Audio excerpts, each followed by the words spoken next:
We got rain pending, so the wife and I are gonna do our best to get 2 Franklins. We're gonna try to be first in line. We gotta get under that covered part, because like I said, I think it's supposed to rain all day, so we'll see. But on our way, it's 5:08 in the morning. We're gonna get under there, we'll check back then.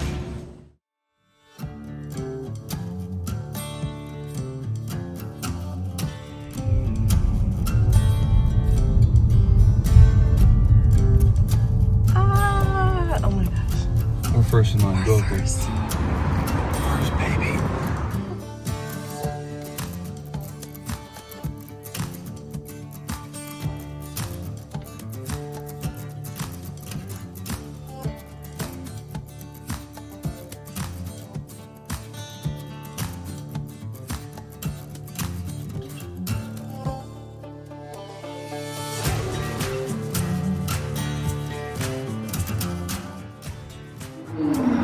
It's approximately 6:24. We're at Franklin Barbecue. We're first in line. I must say, I pushed my wife out of bed. I pushed my wife out of the car. We scratched, we clawed, we got here. I am praying, I am hoping on a wish and a dream to get a tour of the pit room. So we'll see if it happens. Until then, we got Uber Eats on the way with some Starbucks. Beautiful weather, post oak in the air. You just can't beat it. You can't beat it. We'll keep you updated, but I'm stoked.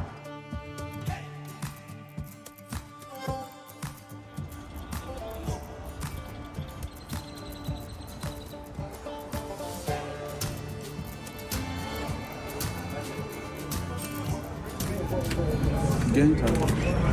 Got it, folks. Come on in.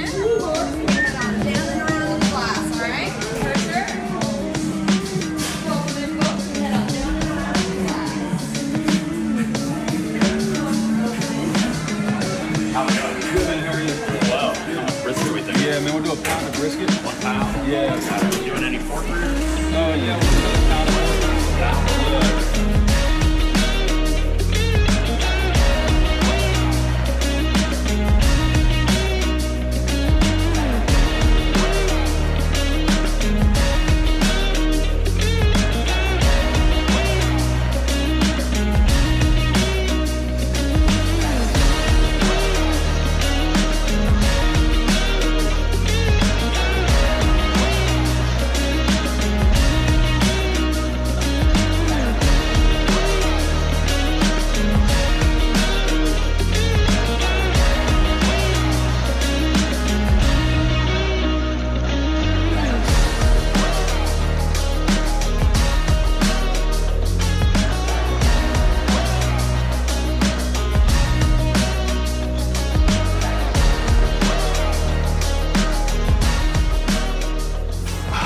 Meet and greet fam. We have waited 7 hours to try arguably some of the best barbecue in the world. I mean, it's Franklin Barbecue. What else do you need to say?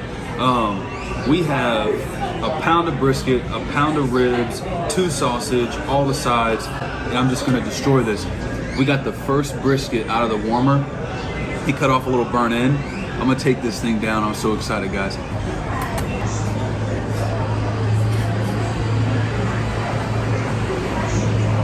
Whoa. Dude. I got no words. I could cry. I don't overreact about much of anything. I shoot you straight. That is probably the best bite of barbecue I've ever had.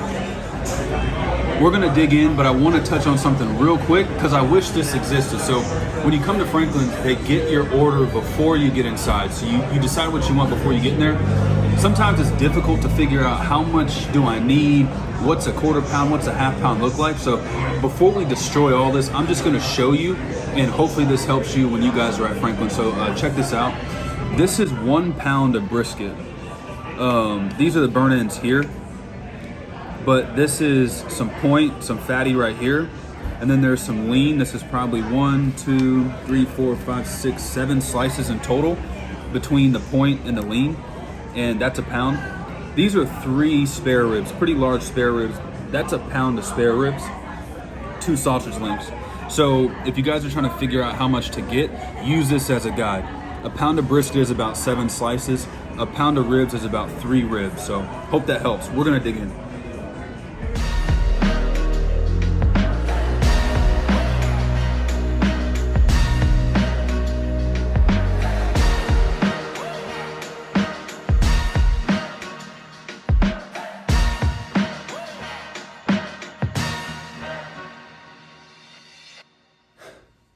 Lord have mercy. What an experience. Okay, let's talk about it. Let me try to just drop you in the moment for 10 seconds here and explain kind of what it felt like. So we get there super early. Not a lot of people there. My wife and I drinking our early morning coffee, taking in the smell of the post oak. We're walking around the building. We're trying to absorb as much of that experience as we can. Right as the sun starts to come up, people start trickling in. So we're walking around, we're listening. Some guys were playing some music. They were singing some country music. It was a blast. They started cracking beers at 7:30 or 8 in the morning, and the beers were flowing. So if you want to do that dance, then bring a cooler. There's plenty of room to sit a cooler right next to you. Bring your own liquor. Again, they sell beer on the inside, so that's an option. If it's not your first time to the Meet and Greet channel, then you know I have a wild obsession with barbecue. And so for me, with this experience, I wasn't just a tourist, if you will, that kind of heard about Franklin and just wanted to check it out. There were plenty of those people there. I was there for barbecue in its purest form. I wanted to see the smokers. I wanted to physically go into the pit room. I wanted to talk to a pit master. I wanted to hang out early in the morning, look through the window and see if I could glean any secrets from the process. Like, I was there to be fully immersed in the overall barbecue experience. So if that's you, let me touch on that really quick. In the name of trying to find a way to weasel myself into the pit room, I was taking like regular trips down to kind of where the smokers in the pit house are elevated, and under that is like a locker, I guess, where the team kind of puts their stuff in. They store a bunch of wood down there. And so I was making regular trips down there to see if I could find one of the pit masters who might be out there messing around with some stuff. I don't know. The reason why I was doing that is because I wanted to try to talk to someone to ask them, how in the world can I get back into the pit room? Well, after like 6 or 7 trips down there, I happened to find a gentleman. That gentleman was kind of hanging on the porch, had a nice fancy cup of espresso, a little tiny handle he was holding with the espresso in it. And I walked up to him and I go, do you work here or are you a patron? And he laughs. He says, yeah, I work here. We kind of start talking to each other. Turns out the dude, according to him, has worked at Franklin's for a long time. And so he and I were able to talk pits. We talked about a lot. My point is, I said to him, I said, hey man, how do I get back into the pit room? And he told me this. He said between 9 o'clock in the morning and 10:30 in the morning, they are putting briskets. They're loading the pits with briskets. And so obviously that's a proprietary process that they don't really like to let people back into the room while they're doing that. And so he said, if you can time it somewhere around 11:30, that's a perfect time for us internally to allow people to come back. They open doors at 11. We're the first to get served. We're the first to seat and eat. So somewhere around 11:30, we finished our meal and it worked out perfectly. Being inside of that pit room, and again, guys, I don't mean to sound corny here. Say what you want about Aaron Franklin. That dude has managed to revolutionize barbecue as we know it today. So to be in the pit room, to be back there is just a special moment. The pits were just unbelievable. I mean, if you love large offset smokers, then being around those pits it's an unbelievable experience. To look at the craftsmanship, just to understand that they are cooking hundreds of pounds of barbecue every day on these pits. It was super awesome. So the pit master, she was giving us a rundown. I mean, really, she literally ran us through, for the most part, kind of how their process works. She was explaining when they load briskets and when they pull briskets and general temps for briskets. And she was explaining kind of how they rest them out. And I don't think she really released any secrets, if there are secrets to be had, but she was touching on the general points. And for my barbecue purists, if you've watched any Aaron Franklin video over the past decade, then you've heard him say, like, I don't use dampers, I want convection, no dampers, etc.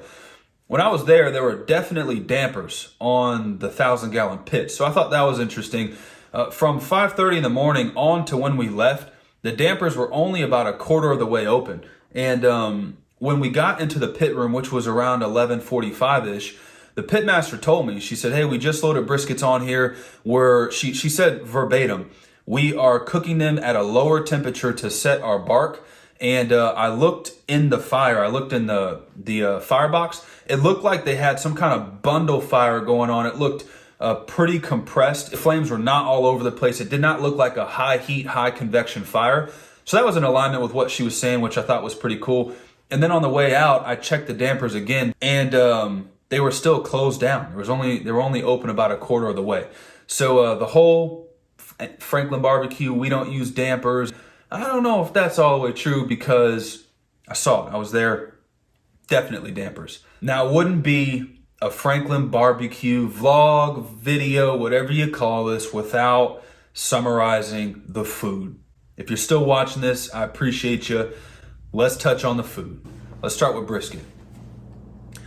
Brisket was exactly what you would expect it to be, plus some. It's exactly what you would expect from Aaron Franklin and his team, who have been doing this for decades at the highest level, winning awards, #1 Texas Monthly, etc., etc. My expectation was to eat arguably the best brisket I've ever had, and I can tell you I checked that box. It fully met that expectation. So brisket was delicious. Fat was rendered perfectly. Texture was unparalleled. The flavor, the seasoning, it was out of this world. Tasting it, it tastes like there was just more than salt and pepper there. Franklin for years has talked about all he uses is salt, pepper, post oak, and that could be true. I don't care. I'm not here to have that discussion. I can just tell you, I've been barbecuing for over a decade. I've been cooking, like actual cooking in a kitchen for probably longer. I say that to say I have a palate for ingredients. I cook with ingredients from all over the world. I can tell you it did not just taste just like salt and pepper. Again, I don't care what he used. It was delicious. Also, I was pretty surprised at how delicate the smoke flavor itself was. To have smoked that meat on a pit for 12 hours with just post oak, I was thoroughly surprised at how easy and in the background the smoke flavor was, and I enjoyed it. It's very enjoyable. Let's touch on the ribs real quick. I'm gonna speak truth with some love because I love that place. I love the barbecue, but I'm gonna speak the truth here. The ribs were fairly disappointing for me. Now the ribs are twofold. The way they cooked the ribs was truly mind-boggling to me. I can say with full confidence, those were the most perfectly cooked ribs I've ever had in my entire life. The flavor of the ribs was extremely pepper forward, which I get it. You're in Texas. Texans love their pepper. I get that. But it was a little bit too much, and I wanted some sweetness. I was hoping that it was balanced out a little bit with some sweetness. I don't want a candied rib with a extreme amount of sauce and all that. I don't want that. I enjoy a pure salt and pepper rib. I'm just telling you my opinion, my experience was the ribs were a little disappointing comparatively, flavor-wise. The texture, feel, bite, the way they were cooked, unparalleled. So again, tip my hat, round of applause to everyone in the pit room on those ribs. So let's answer the age-old question. Is Franklin's Barbecue in Austin, Texas, is it truly worth the wait? Does it truly live up to the hype? 100% yes, more weighted on the experience. Talking with all the people there, listening to the people having conversations and playing country music and throwing some cold ones back. That was awesome, man. Getting back into the pit room, getting a chance to look at those 1,000 gallons and talk with the pit masters and look at the fire, going inside the restaurant, looking at all the memorabilia, the newspapers, the awards. That was so epic, and I give that 1,000% yes. I would strongly urge you to go to Franklin's at least once, and I'll say this. If you love barbecue and you are trying to perfect your craft, there is nothing like eating barbecue from a top restaurant like that to give you a baseline for where you're at. How good is your barbecue really? I don't know. Compare it to, say, Aaron Franklin. That was my experience, Franklin Barbecue. I loved every bit of it. And before you leave, real quick, before you leave, if it's your first time hopping on the Meet and Greet channel, know this.